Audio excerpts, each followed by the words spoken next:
Apreciados televidentes, es un gusto para nosotros darles la bienvenida a Elementos de Juicio, el nuevo programa de la Universidad del Sinú Elías Bechara Zainún, Extensión Bogotá. En la presente emisión rendiremos un sentido homenaje a nuestro rector fundador, doctor Elías Bechara Zainún. El doctor José Gregorio Hernández Galindo, rector de la Extensión Bogotá, hará un completo análisis acerca del papel que juega la universidad en la sociedad. Los momentos más interesantes del debate, interceptaciones e inteligencia y todos los elementos de juicio para generar una visión más amplia acerca de los pasados comicios electorales serán algunos de los temas en nuestra primera emisión. Acompáñenos.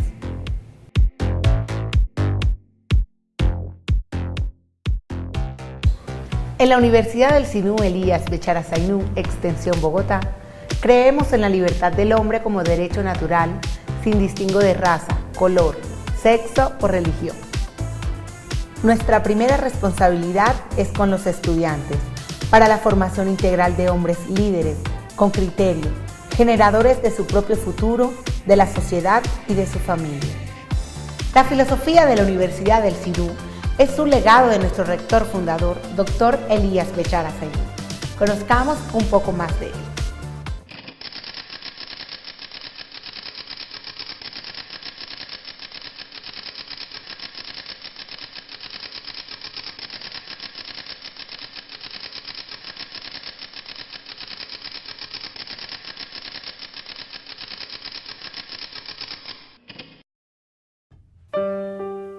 A comienzos del siglo pasado, y huyendo de la dominación otomana, miles de sirio-libaneses emigraron hacia América Latina.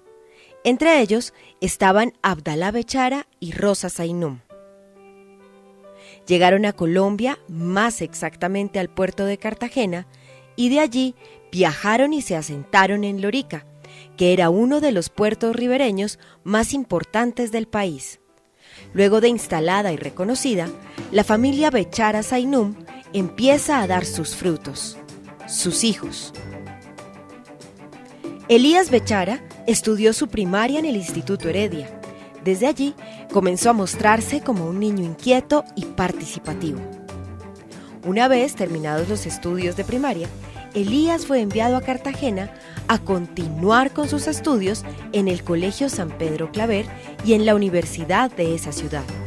Luego de obtener su título profesional, viajó al exterior, a especializarse en bioquímica y laboratorio. Después de estar 2 años ahí en México, entonces pasó a la Universidad de Texas. De allí llegó a Barranquilla. A Elías se le ocurrió hacer unas ampollas en su laboratorio de penicilina. El primer laboratorio en Colombia que hizo penicilina lo tuvo Elías, en Barranquilla. A fines de 1950 se crea el departamento de Córdoba y Montería se convierte en su capital. Una población acogedora con una única calle pavimentada. Y allí, Elías Bechara Zainún abrió el primer laboratorio de la ciudad, donde atendía a personas de distintos estratos sociales. Fundó la Sociedad de Mejoras Públicas de Montería. Fundamos una empresa de transporte. Un día me llamó a decirme que no había buses urbanos en Montería todavía. Elías encuentra en las gavetas de la gobernación la ley de Urrá. Se trajo la ley para la casa, empezó a leerla. Elías vio la importancia de esa ley y le dijo a Bula: nómbrame presidente de la represa de Urrá, que voy a mover la ley. Elías Bechara decide incursionar en la política. Ve en esta actividad una vía para poder realizar sus más profundos anhelos. Luego, inicia la gestión para la fundación del Colegio José María Córdoba, que sería el semillero para su gran proyecto social, Educación Superior para Córdoba. Consigue que le presten las aulas del Colegio Nacional, las cuales se empieza a habilitar. Pinta, arregla y hace baños de sus propios recursos económicos. Compra libros y manda a hacer las sillas. Por fin, el 4 de abril de 1964, se inaugura la Universidad de Córdoba en el Colegio Nacional. Parece que estuviera viendo un tablero con una llama y se puso una frase: se ha encendido una llama, no permitas que se apague. En el país, por primera vez en toda la costa atlántica, que no había agronomía veterinaria ni en la costa sino en el interior 2, los recursos de esa naturaleza que tenemos tan abundante de este bello río Sinú. Entonces nos respaldaron y nos dieron ganado y nos dieron becados, que fue un respaldo muy bonito y muy agradable para el departamento y para la nación y para los estudiantes. Y estamos marchando. Está prestando servicio, lo seguirá y será su futuro. De esto, la tierra, lo que esa tierra produce y la preparación del hombre que estamos haciendo. Elías Bechara se propone concretar una idea que maduraba de tiempo atrás: crear una universidad que brindara educación en otras áreas del conocimiento. Y fue su voluntad la que hizo posible que CESCO, Corporación Educativa de Córdoba, iniciara labores a nivel técnico profesional. Esto ocurrió el 17 de julio de 1974. La vida universitaria empezó a proyectarse por los nacientes pasillos y salones del nuevo campus. La primera piedra se colocó en 1981, cuando, una noche, junto con estudiantes, profesores y trabajadores, levantaron un pequeño monumento y grabaron las palabras: que esta llama no se extinga. Con este hecho trascendental, Elías Bechara hace realidad su sueño: crear la primera universidad privada de Córdoba y ofrecer a la comunidad acceso a carreras en las áreas liberales. Le dije: bueno, mijo, ya esto es universidad. ¿Y ahora qué más vas a hacer? Esto es muy importante. Y él me dice, acostado en la hamaca así, me dice: mira, mija, se puso las manos aquí, se quedó mirando hacia arriba y me dice: ¿sabes una cosa, mija? Mis padres llegaron a estas tierras siendo muy jóvenes, sin hablar el idioma y sin un centavo. Y estas gentes los acogieron. Mientras viva, mi vida será para servirles.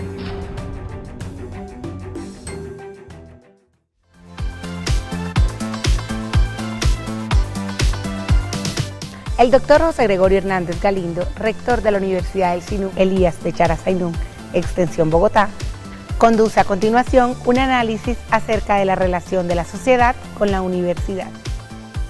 Presentamos un cordial saludo a los televidentes del canal Zoom. Soy José Gregorio Hernández Galindo, rector de la Universidad del Sinú en Bogotá y decano de su Facultad de Derecho. Me acompaña la doctora Laura Ospina Mejía, directora del programa de Derecho de la Universidad de Bogotá, y también nos acompaña en esta ocasión el estudiante Juan Sebastián Barrera Orjuela.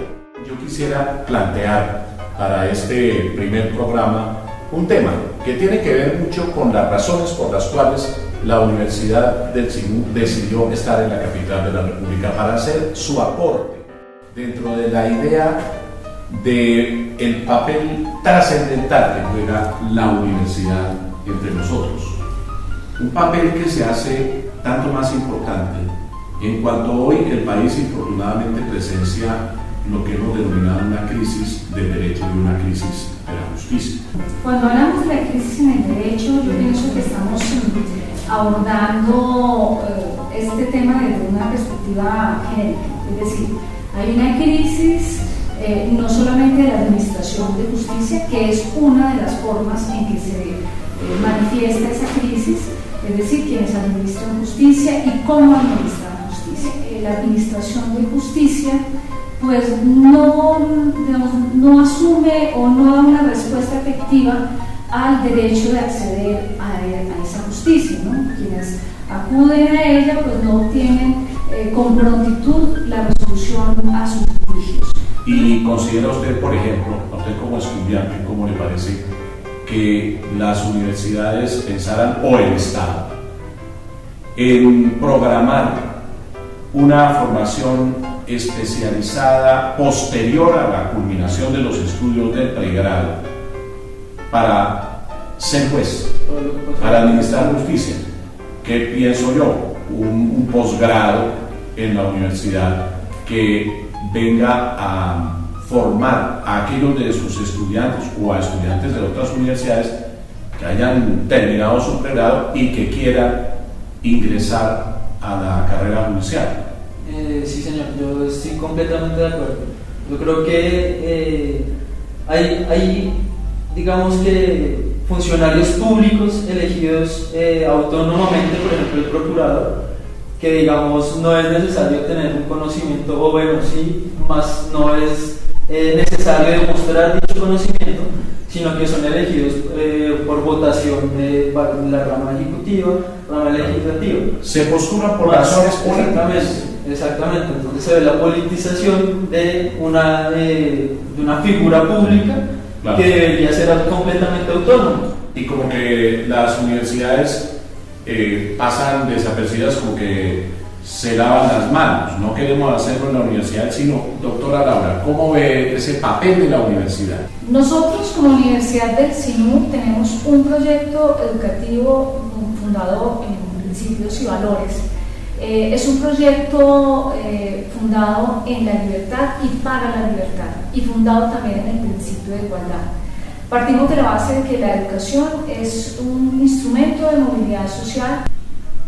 Es necesario hoy por hoy que el estudiante tome una mayor conciencia acerca de los instrumentos de conocimiento, de adquisición, de la cultura jurídica, del criterio jurídico. Sí, eso sí, es totalmente cierto y se ve en todo momento, tanto desde el colegio. ¿Por qué? Porque se ha facilitado de tal manera la información, más la información a veces no es veraz. De pronto, los profesores deben estimular un poco más. No ser tan catedráticos, no ser tan darle la teoría, sino es el hecho de hacerlos investigar y de hacerles preguntarse sobre cosas cotidianas, sobre qué podría ocurrir si, claro, y buscar el análisis propio. Queremos entregar a nuestros televidentes, como también lo hacemos aquí en la universidad con nuestros estudiantes, los elementos de juicio indispensables para que ustedes se formen sobre las cosas, sus propios conceptos. Muchas gracias, doctora Laura Ospina Mejía, directora del programa de Derecho de la Universidad del SINU en Bogotá. Y muchas gracias, Juan Sebastián, por su presencia. Están ustedes dos igualmente invitados para futuros espacios de elementos de juicio en el Canal Sur. Muchas gracias.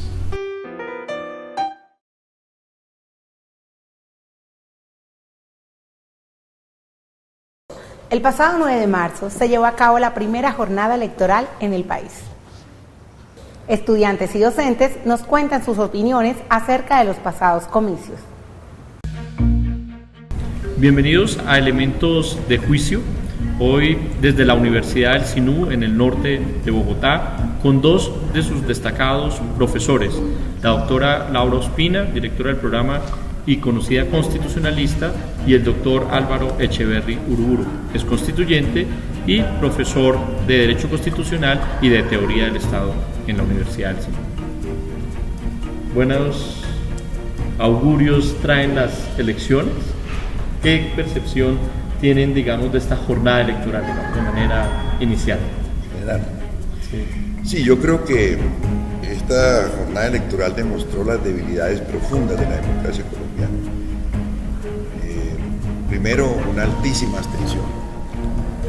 Creo que ha sido de las abstenciones más altas que se han registrado en los últimos tiempos en elecciones en Colombia.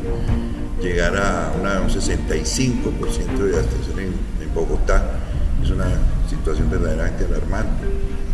En segundo lugar, los problemas de utilización de la mecánica electoral por parte del elector, las dificultades en torno al manejo del tarjetón, los votos en blanco, los votos no marcados. Todo eso demuestra pues, que hay un problema grave de pedagogía y desconocimiento del elector para utilizar su derecho a través de este mecanismo. La presencia de herederos de actividades ilícitas, básicamente personajes ligados en el pasado con grupos de autodefensa, cuyos parientes han ingresado en este momento al Congreso producto de estas elecciones, más o menos un 30% de personajes que, si bien no son autores de los delitos, fueron sus sus parientes quienes lo cometieron. De todas maneras, existe la duda muy razonable de que utilicen caudal político de estos personajes que fueron los autores de esas alianzas perversas entre la política y el crimen organizado. De manera que yo pienso que esos tres elementos, a mi juicio, marcan las debilidades de este proceso electoral y de la democracia colombiana en su conjunto. Bueno, ¿y ustedes por qué creen que los colombianos se abstuvieron tanto de votar en las pasadas elecciones? Bueno, yo pienso porque pues en esta época ahora los colombianos han perdido credibilidad. Credibilidad y pues los candidatos que están tienen familiares que están con la política. Sí, pues como con indicios de delincuencia, entonces la gente no cree. Entonces también piensan que si votan no les van a valer los votos, entonces como que no piensan que no tienen como decisión o no le toman la opinión en cuenta. Entonces creo que por eso la mayoría no lo quiso hacer. Doctora Laura, ¿qué otra percepción podríamos añadir? Pienso que es preocupante el tema de los votos nulos. En ese sentido creo que un fracaso de la organización electoral, dado que las personas pues evidentemente no tuvieron claro cómo llenar el tarjetón. Entonces, pues eso es lo que sí es una falta de conocimiento y sobre todo de transmisión por parte de las autoridades electorales a la comunidad de cómo llenar esos tarjetones. Realmente, y lo digo por la experiencia que tuve directamente ya en la mesa de votación, llega uno a la mesa de votación y sinceramente pues los jurados no le ofrecen a uno la posibilidad de mirar en el cuadernillo completo cuál es la posibilidad de elegir en relación con todos los partidos y movimientos políticos. Entonces, si uno que está bien informado y ya se le vuelve un lío el tema de la votación, si uno no sabe previamente cuál es el número, porque además en el tarjetón no están señalados los nombres como debería ser. Si uno no sabe previamente el número, entonces pues queda... Sí, lo cual indica que el voto en Colombia sigue siendo un voto de clientela. O sea, si la persona no sabe, no ha hecho una elección previa y quisiera en el momento en que va a elegir, bueno, miremos quiénes son los posibles candidatos, no tiene la posibilidad de hacerlo. En cambio, quien ya viene, digamos, adscrito a una tendencia, a un movimiento, a un señor, a un político, pues él sabe por qué va a votar. Claro, pues ya le han indicado, ya hay una instrucción. En el 20, el 30, ya sabe por qué va. Ya con muy buena instrucción. Pero un elector, digamos, ingenuo, llamémoslo así, que no tiene un preconcepto por quién votar, pues simplemente no tiene la forma de acceder a ver quiénes son los candidatos y de pronto encontrar uno que le llame la atención. Claro, alguien dirá, no, pues es que los ciudadanos tienen que previamente hacer una reflexión, por qué no van a votar, y tiene que haber, claro. Pero, ¿qué ocurre?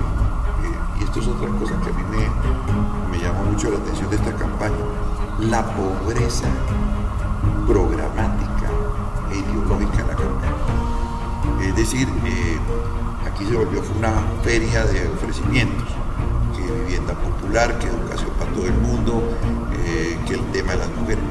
¿Dónde hay un proyecto general de sociedad?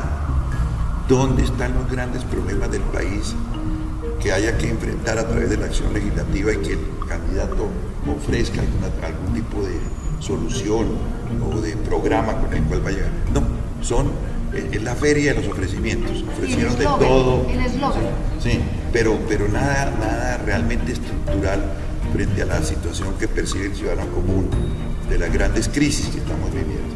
Seguimos con un alto desempleo, seguimos con un crecimiento económico muy mediocre frente al resto de América Latina, seguimos con unos niveles de pobreza, a pesar de lo que haya hecho el gobierno, que se ha reducido la pobreza, y nada de lo que dijeron los candidatos tocaba esos puntos centrales.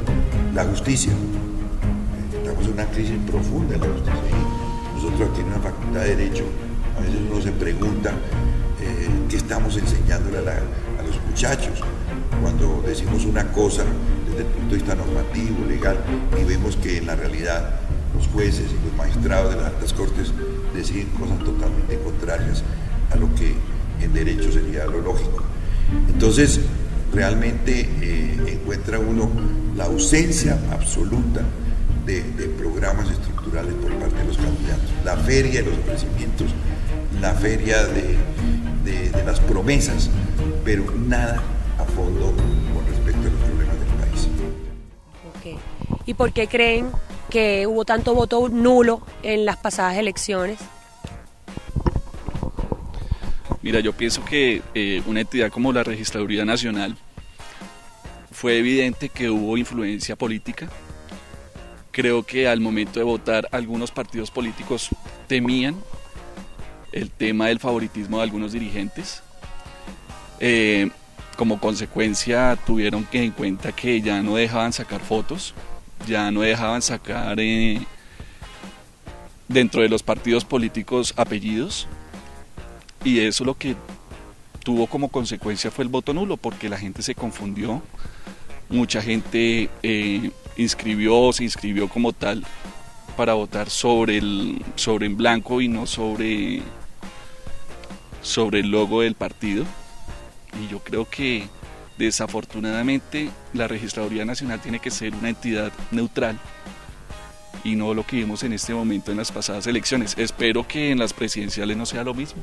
Un primer balance, digamos, sería una falta de información generalizada en el proceso electoral.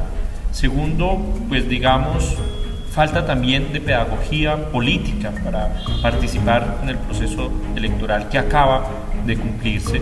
Y un tercer aspecto sería lo que acaba de mencionar el doctor Echeverry, pues una falta total de ideología, de programas aplicables a las necesidades puntuales de la sociedad colombiana. Pero también me preocupa otro aspecto, y es la baja participación femenina, pocas candidatas y también pocas mujeres elegidas tanto para Cámara como para Senado.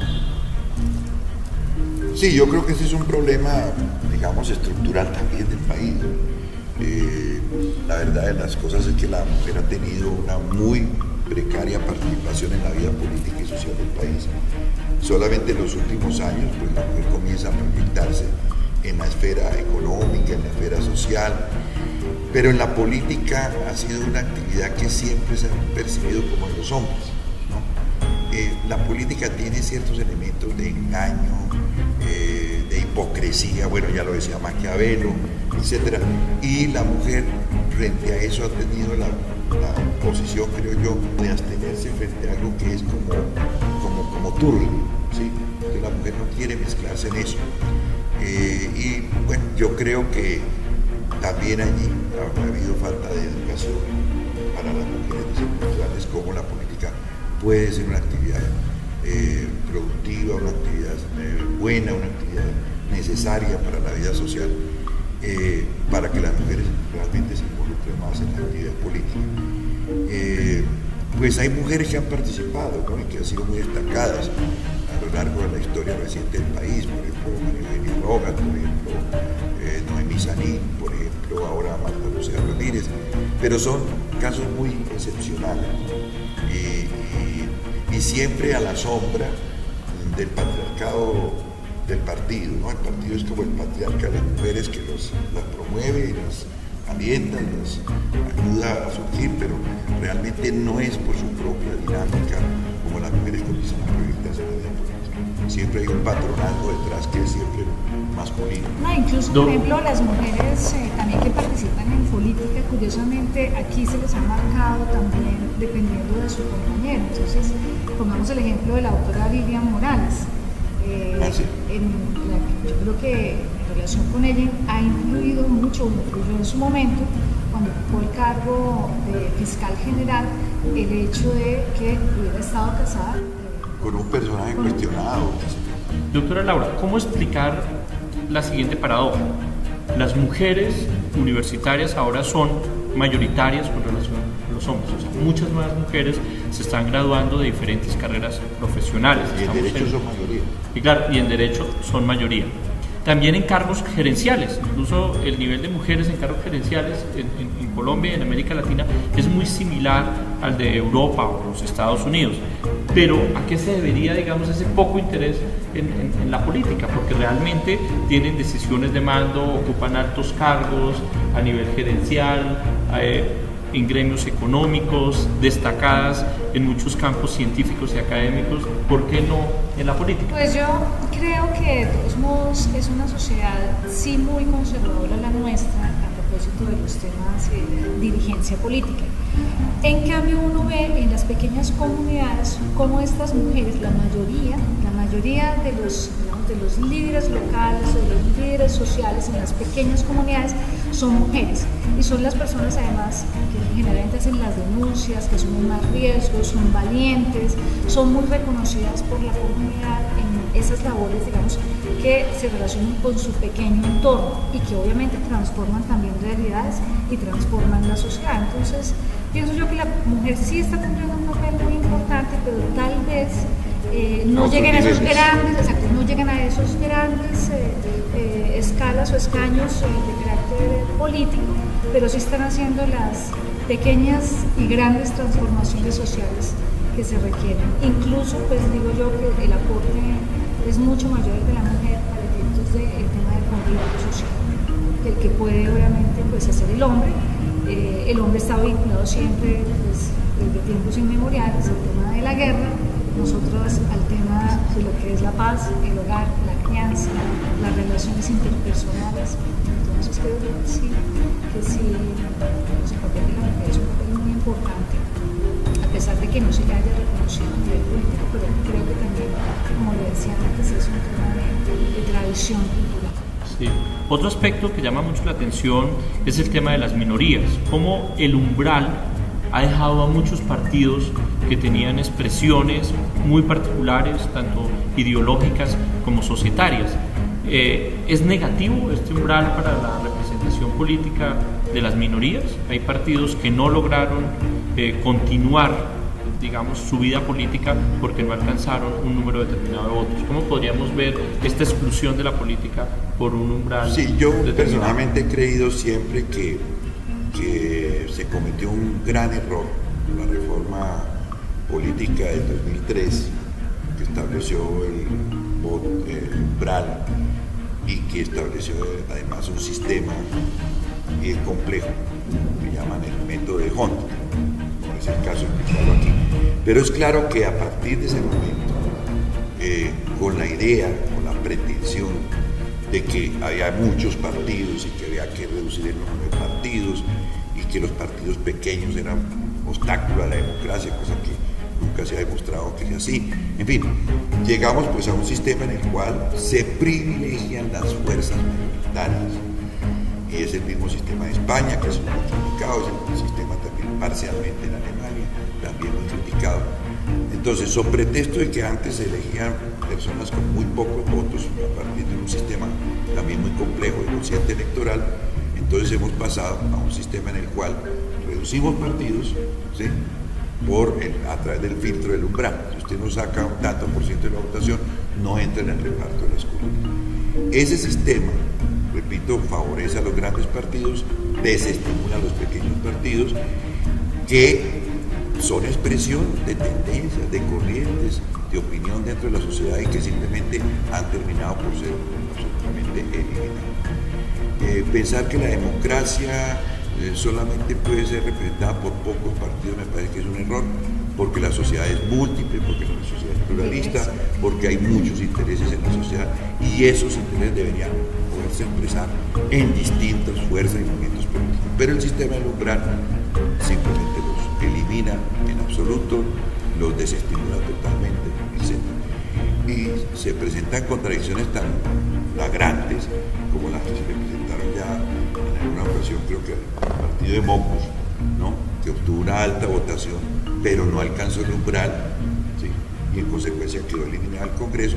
En cambio, otros partidos que alcanzan el umbral, sumando los votos de todos los candidatos, entran a ser parte del Congreso y algún miembro de esa lista pues entra a ocupar con menos votos de aquel que quedó eliminado de entrada a partir del umbral. De manera que es un sistema injusto, un sistema antidemocrático, un sistema que elimina las opciones distintas en la vida política y en la vida social, y es un sistema que, repito, favorece a los grupos y partidos mayoritarios. Llama Me llama la atención el hecho de que la sociedad en general no hubiera apoyado a la Unión Patriótica. Es decir, es un fenómeno muy curioso, que es un partido que desapareció precisamente a raíz de actos violentos, eliminado materialmente sus integrantes.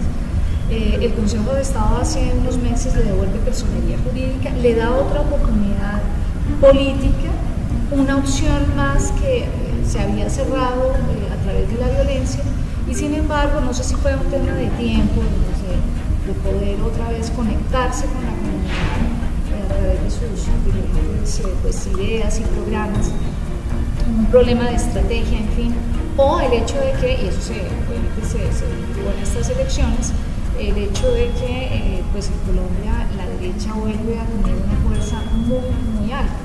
Entonces, sí, yo creo que hay una explicación. Pienso que la izquierda siempre ha sido minoritaria en el país, lo cual no quiere decir que en algunos momentos haya tenido altas votaciones, importantes votaciones. En el caso de Gaviria en el 2006, de Carlos Gaviria, que obtuvo 2.700.000 votos frente a Uribe, presidente en ese momento en campaña reeleccionista, pues 2.600.000 votos, una votación muy significativa. Pero yo creo que los grupos de izquierda que se dividen entre la Unión Patriótica, entre el Polo Democrático y Alianza Verde, se comen lo que sería la izquierda en Colombia. Entonces, cuando la UP regresa al escenario político, ya estos dos grupos, digamos, se han apropiado de lo que sería la izquierda en Colombia. Entonces, ellos llegan a ocupar un espacio que ya no existe. Entonces, realmente quienes eran militantes de la UP en el pasado y que sobrevivieron al exterminio, pues fueron al Polo Democrático, fueron a la Alianza Verde, etc. Entonces ahora regresar y reconformar una estructura es volver atrás y que estos dirigentes que están ahora en otros partidos de izquierda vuelvan a sus orígenes, que era la UP, pues no es fácil. Bueno, y teniendo en cuenta los pasados comicios, ¿qué expectativas tienen para las próximas elecciones presidenciales? Bueno, yo pienso que la tendencia puede repetirse. Realmente el voto en blanco ha venido marcando una diferencia y cada vez va progresivamente en aumento. Sin embargo, pues también no hay que descalificar que el partido como la U pues tiene también bastantes seguidores, pero pues van a ser unas elecciones bastante cerradas, donde la tendencia, vuelvo y lo digo, va a ser más que todo el voto en blanco.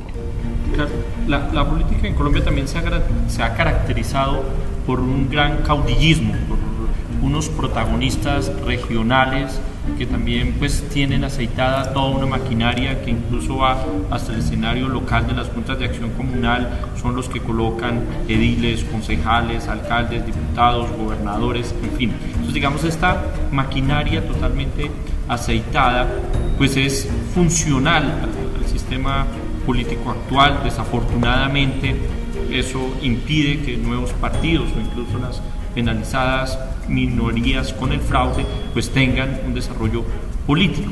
En este sentido, ¿qué podríamos pensar que sea mejor? ¿Listas cerradas o listas abiertas? Porque estas listas abiertas claramente favorecen el caudillismo, mientras que unas listas cerradas, disciplinadas, de partido, podrían generar un mayor proceso ideológico. Claro, eso es lo que se ha señalado y uno lo entendería así. Pero hoy, por ejemplo, el presidente Samper envía una comunicación en el sentido contrario. Dice, la lista cerrada no es buena porque en el caso de Uribe fue el que movió toda la votación del centro democrático. Realmente todo el mundo, la inmensa mayoría de personas que votaron por el centro democrático muy seguramente votaron por la figura de Uribe, desconociendo todos los demás. Exacto. Y por eso logró una tan alta votación. Tan alta votación que además realmente sorprendente. Pero también volveríamos un poco al tema inicial de la entrevista y de las preguntas puntuales, como es el caso de una disciplina de partido, de una ideología de partido, de un partido político que visibilice la problemática de un país y la convierta en una propuesta clara a través de sus candidatos, y que los partidos políticos democráticamente con todos sus miembros elijan esa lista. Digamos, el caso del presidente Uribe y el Centro Democrático, digamos, es un caso puntual, pero es, digamos, una excepción a la regla. Lo lógico es que hayan procesos democráticos y abiertos al interior de los partidos que elijan a su lista completa y esta lista realmente represente tanto al partido como la posición ideológica frente a una problemática. Eso sería, digamos, lo ideal. Esa es la paradoja que hay. Esa es la explicación que siempre se ha dado para defender la lista cerrada. Precisamente fortalecer los partidos, fortalecer la disciplina de partido, que en Colombia, por cierto, no ha existido. Pero en este caso, fíjense ustedes que se presenta el fenómeno inverso, es decir, es la lista cerrada la que benefició a un líder, un liderazgo, un caudillo realmente, y fue el que arrastró y obviamente tuvo mucho éxito en ese propósito, logró pues tener una altísima votación en el país. Yo creo que la lista cerrada, obviamente, con lo que dice el doctor Niño, es obviamente la que garantiza, a mi juicio, mayor democracia y mayor estructuración de los partidos. Pero ¿cómo? Es que ese es el gran problema. ¿Sí? Porque ¿cómo era lo de la lista cerrada antiguamente? Simplemente el jefe del partido, ¿sí? El doctor Carlos Lleras, decía quién iba en la lista, y normalmente el orden de la lista estaba determinado también por los aportes que usted hacía a la campaña. En consecuencia, el lugar que usted ocupaba en la lista dependía también de lo que usted aportara para financiar el movimiento y la campaña electoral. ¿Cómo es el tema de la lista cerrada? En donde existen partidos. Que en Colombia no existen partidos, existen son montoneras, ¿no? Y alianzas de caciques que tienen su clientela y tienen su dinero para financiar la campaña, y entonces usan un rótulo que se llama liberal, que se llama conservador, que se llama unidad nacional, van representantes de la militancia del partido, ¿sí? Y eligen en el Congreso del partido, en la convención del partido, los nombres de quienes integran a la lista. De manera que esos candidatos se juegan en la convención o en el Congreso la elección para conformar la lista. La lista es una lista cerrada previo a un proceso democrático al interior del partido, donde esa lista va a terminar conformada en definitiva, por lo que en la convención voten los miembros del partido que han sido elegidos para la convención. Entonces, esa es la única solución. La otra solución de la lista cerrada, autocráticamente elaborada por los jefes o la dirección del partido, tampoco es democrática, ¿no? Entonces, el problema ¿cuál es? Que el partido ofrezca a la opinión pública, a quienes no son miembros del partido como tales, como militantes, como membresía, que se llama en ciencia política, ¿sí? Hombre, esta es nuestra lista y estos son nuestros candidatos. Si usted vota es por la lista del partido, porque usted adhiere al partido. Eso supone que el partido tiene ideología, que el partido tiene programas, que el partido tiene una visión sobre el Estado y sobre la sociedad, y esa es la que busca ganar a otras personas que no son miembros del partido. Cuando existen partidos, pero aquí no existen partidos.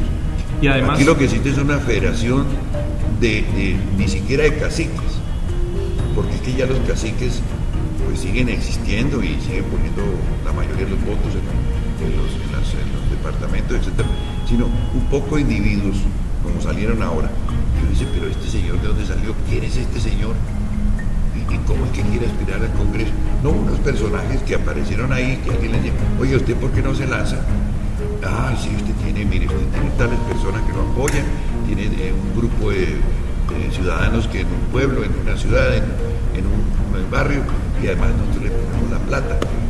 ¿Eso qué política es esa? Simplemente él va y el partido simplemente le da una certificación que dice, sí señor, este es del Partido Liberal y puede inscribirse como miembro del Partido Liberal. Y tantos casos que van de partido en partido además. No, bueno, entonces claro, cuando le niegan el aval en un partido, entonces se van para otro.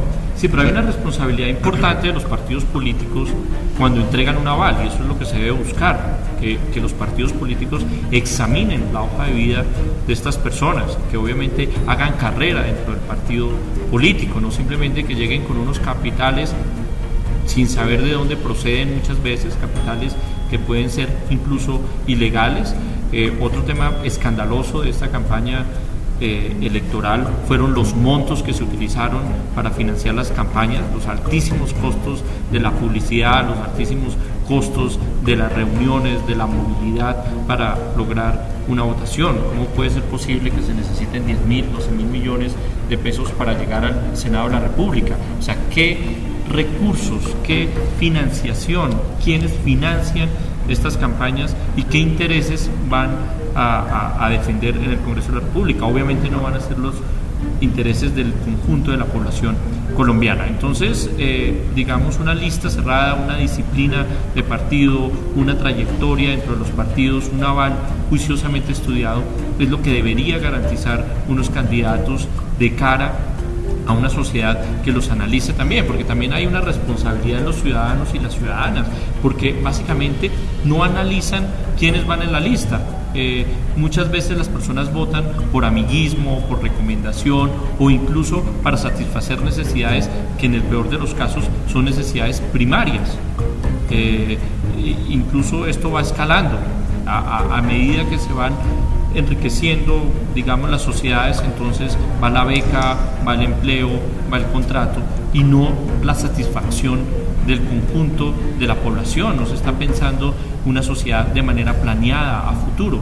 Entonces pienso que una lista cerrada puede ser, digamos, el camino inicial para una disciplina de partidos. Obviamente hace falta una reforma electoral que cree, digamos, una disciplina, que coloque una normatividad muy clara que los partidos deban seguir para garantizar, digamos, una mayor transparencia y un ejercicio democrático más claro.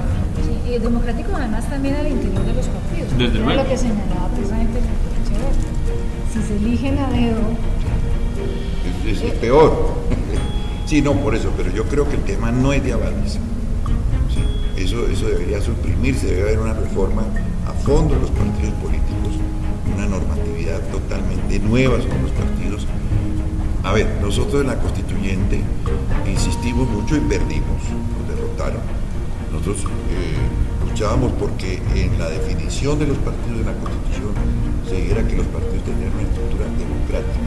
Finalmente, en una reforma, no sé si fue la misma del 2003, se incluyó que los partidos debían tener una estructura democrática. ¿Eso qué quiere decir?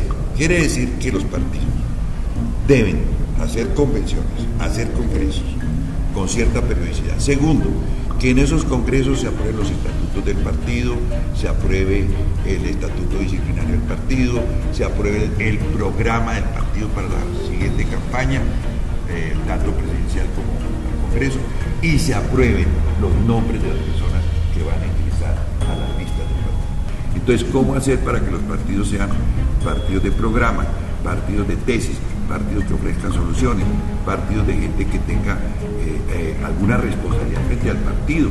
¿Qué responsabilidad tiene una persona que en paracaídas llega al partido y pide un aval? ¿Cuál es su responsabilidad con el partido? ¿Va a seguir las orientaciones del partido en un congreso, en una asamblea, en una cosa?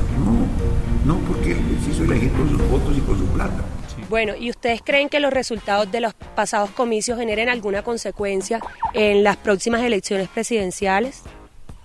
Bueno, yo pienso que sí, indudablemente, porque es que se puede repetir la misma situación electoral o mucho más amplia, más alta, porque es que la gente votó, los votos en blanco no dan ninguna garantía que no se lo otorguen a ningún candidato, pues debido a la corrupción, al favoritismo de muchos jurados que están en la mesa de votaciones y que están favoreciendo a X o Y partido o a X o Y candidato. Y los votos nulos o por error equivocados también, pues es una situación de que la gente está en un descontento con este sistema político, y pues es una situación de que no hay garantía en estas elecciones presidenciales, más con la reelección del presidente Juan Manuel Santos.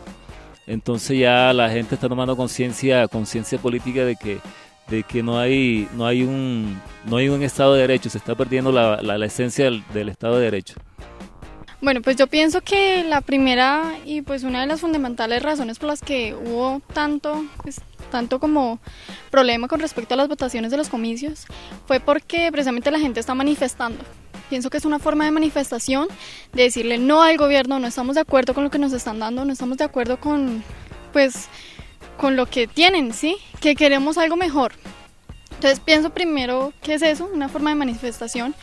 Pues segundo, pienso que también hubo en parte personas desinformadas y pues por el tiempo, hay gente que dice pues no, eso es algo irrelevante que elijan otros y pues sí, cosas así, pienso yo. Bueno, muchas gracias a nuestros estudiantes de la Universidad del SINU. Para nosotros es muy importante saber su opinión.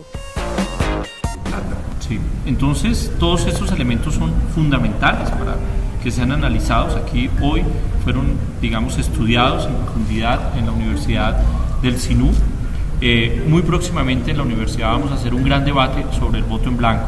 Hay un tema muy interesante para analizar en una próxima sesión, como es el voto en blanco en el caso del Parlamento andino, que obliga a unas nuevas elecciones del Parlamento andino con otros candidatos. Y el voto en blanco, que seguramente va a tener un protagonismo mayor en las próximas campañas a la presidencia de la República. O tal vez no, es decir, yo pienso que el voto en blanco seguramente tuvo un alto índice o porcentaje en esta jornada electoral, pero estoy convencida de que en la jornada electoral presidencial va a bajar el voto en blanco. No, y se había hablado es una apuesta que iba a ser el 30% y no llegó sino al 5%. Hubo una campaña en favor del voto en blanco, pero pues, muchos han estado en desacuerdo con esa campaña sobre la base de que el voto en blanco no favorece a los buenos candidatos, sino que favorece precisamente la maquinaria. Al contrario, sí. Como se suma... El voto comprado obviamente no es no va a ser de la persona, el voto en blanco no va a ser de la persona que generalmente compromete su voto. El voto en blanco generalmente va a ser de la persona que está inconforme, que busca otras alternativas políticas y pues habiendo posibilidades y opciones, porque las hay de esa índole, pues es mejor que esas personas opten por votar precisamente por esas personas que son una alternativa y no beneficiar a las maquinarias con el voto. Bueno, pues muchas gracias. Ha sido un gusto estar hoy con ustedes.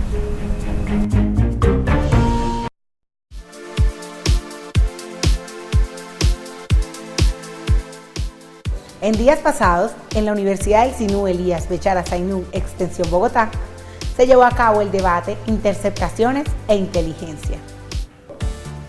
A propósito de las revelaciones realizadas por prestigiosos medios de comunicación del país acerca de estas actividades. El enfoque fue jurídico y académico. ¿Legales o ilegales? ¿Encajan o no encajan en el ordenamiento jurídico colombiano? Expertos en el tema expusieron sus puntos de vista.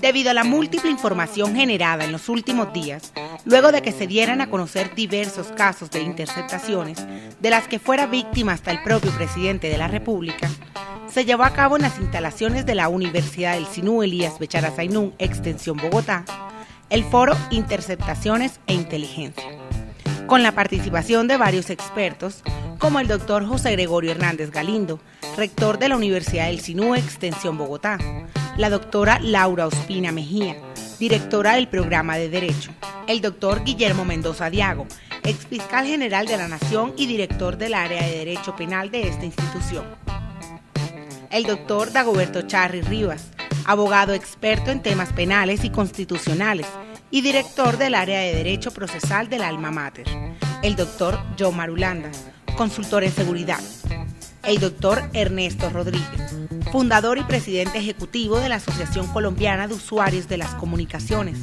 miembros de la Misión de Colombia ante la ONU en Nueva York, presidente del Comité de Política Especial y vicepresidente del Comité de Información de las Organizaciones de Naciones Unidas, y el doctor Luis Guillermo Namén, abogado especialista en temas penales y constitucionales y asesor del Ministerio de Defensa.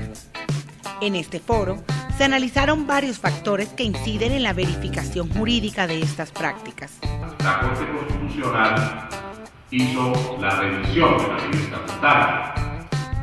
Ustedes saben que los proyectos de ley estatutaria deben ser revisados antes de la sanción presidencial por la Corte Constitucional, tanto en sus aspectos formales como en sus aspectos materiales. Pues bien, la Corte Constitucional hizo la revisión y declaró esa norma que acabo de leer exequible. La Corte Constitucional, en la sentencia C-540 del año 2012, declaró que era constitucional la disposición, pero advirtió que sobre el texto de los monitoreos no se podrían hacer interceptaciones individuales sobre personas en concreto, sin orden judicial. Entonces, los monitoreos se pueden hacer sin orden judicial, pero las interceptaciones en concreto sin orden judicial. Eso ha causado una gran confusión. En esto de intercepción hay 4 niveles. Uno es el monitoreo, como explicaba el doctor, que está perfectamente legalizado para las agencias estatales y que debe estar, por supuesto, avalado por una orden judicial. Está la interceptación cuando ya es específicamente a una red o a una persona. Está el bloqueo o jamming, cuando se trata de bloquear esa señal. Y está la suplantación. Esas 4 áreas las pueden desarrollar nuestras Fuerzas Armadas, Policía y Fuerzas Militares y algunas agencias oficiosas del Estado. Según el doctor Dagoberto Charri, todos en el planeta podemos ser víctimas de los hackers y de los crackers. Esos crackers son filibusteros internacionales que andan delinquiendo, hurtándole el dinero a los hombres sobre la paz, a los 7.000 millones de habitantes que tienen luego que roban cualquier cantidad. En Colombia, somos subdesarrollados en la materia, el año pasado cerraron 40 millones de dólares y victimizaron a 11.000 colombianos por las compras que se hacen a través de esos sistemas. De manera que esto tiene unas repercusiones absolutamente increíbles. Para el doctor Guillermo Mendoza Diago, existe una relativización de derechos. La relativización del derecho a la intimidad, pues no es tan sencillo. Se ha relativizado y se ha relativizado sobre la base de que está en juego la seguridad pública. A partir de los actos terroristas que se iniciaron con mucha fuerza por allá en los años 70, cuando los grupos del Medio Oriente pues, que pretendían algunos derechos que tienen, ¿no? Que se enfrentaron a Occidente y se enfrentaron al Estado de Israel, comenzaron a realizar unas actividades que ya tenían corte terrorista. Entonces, quizá la total y el enfrentamiento propio de la Guerra Fría hizo que definitivamente el espionaje, las interceptaciones telefónicas, las escuchas, etcétera, cobraran toda la urgencia posible y así fue. Por su parte, el especialista Ernesto Rodríguez afirmó: Penalmente, la ley existe y hay claridad de que hay una serie de interpretaciones que iluminan el sendero de la verdad en un proceso penal. Pero la mayoría de las veces la interpretación busca chantajear. La finalidad de estas acciones fue expuesta por el doctor Luis Guillermo Namé. Colombia tiene varias agencias de inteligencia y policía judicial que están determinadas directamente por la ley, al igual que hay muchas funciones, muchos organismos que cumplen funciones de policía judicial. Lo que se busca es, con todas las herramientas de inteligencia, poder combatir cualquier amenaza interna o externa que tenga el Estado. Por ejemplo, combatir grupos narcoterroristas. Fue para proteger la seguridad cibernética del Estado.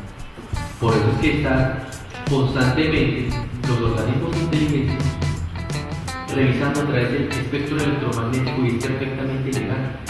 Y eso lo ha dicho inclusive la jurisprudencia de la Corte Constitucional, de la Corte Suprema de Justicia. Para concluir este debate, se analizó el papel que juegan las universidades en el desarrollo de este tipo de prácticas. Entonces, ¿qué tenemos que hacer las universidades? Lo que estamos haciendo precisamente aquí. Buscando formar verdaderas personalidades, juristas, en el caso de las facultades de Derecho, que no solamente estén muy bien fundamentados desde el punto de vista del pleno conocimiento del sistema jurídico, de las reglas de derecho, de la jurisprudencia, sino que sean suficientemente capaces de enfrentar los desafíos externos en cuanto tiene que ver con la ética y la moral. Entonces, todo es lo que aquí hemos denominado formación integral.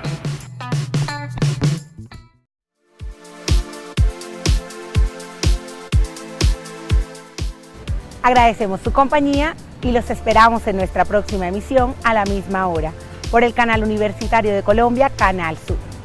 Este fue Elementos de Juicio, el nuevo programa de la Universidad del Sinú Elías Bechara Sainún, Extensión Bogotá.